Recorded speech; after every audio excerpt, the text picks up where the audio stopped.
72 سال. 72 سال مثبت ترین عمریه که یه انسان در خوشبینانه ترین حالت میتونه عمر کنه. درسته؟ 72 سال. 72 بهار، 72 تابستان، 72 پاییز، 72 زمستان.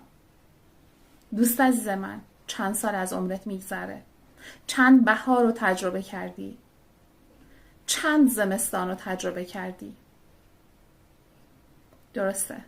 در این همه مدت چقدر مفید بودی؟ چقدر ارزش آفرینی کردی؟ دقت به این مسئله کردی؟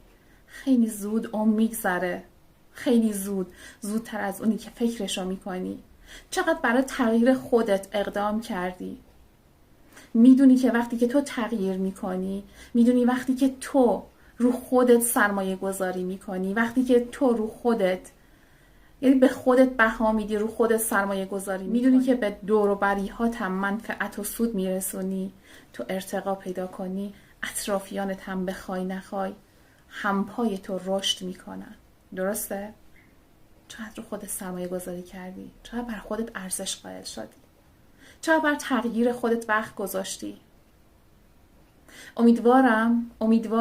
امیدوارم روزهای باقی مانده، ماههای باقی مانده، سالهای باقی مانده عمرمون رو به نحوی بگذرونیم که هر بهاری از عمرمون که میگذره یک قدم به رشد، یک قدم به تغییر مثبت نزدیکتر بشی.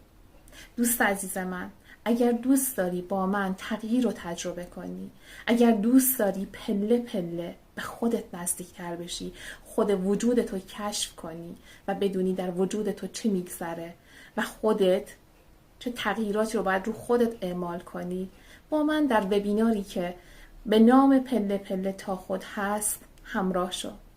اگر دوست داری لینکی که در هایلایت پیج هست رو روش کلیک کن، ثبت نامتو قطعی کن به صورت رایگان، با من همراه باش. خوشحال میشم رو خودت، رو بهار زندگیت، رو تابستون زندگیت، رو پاییز زندگیت، رو زمستون زندگیت کمی دقیق تر باشی و گذر عمر رو از این منظر نیز نگاه کنی و هرچه بهتر، بهینه تر و ارزشمندتر کنی.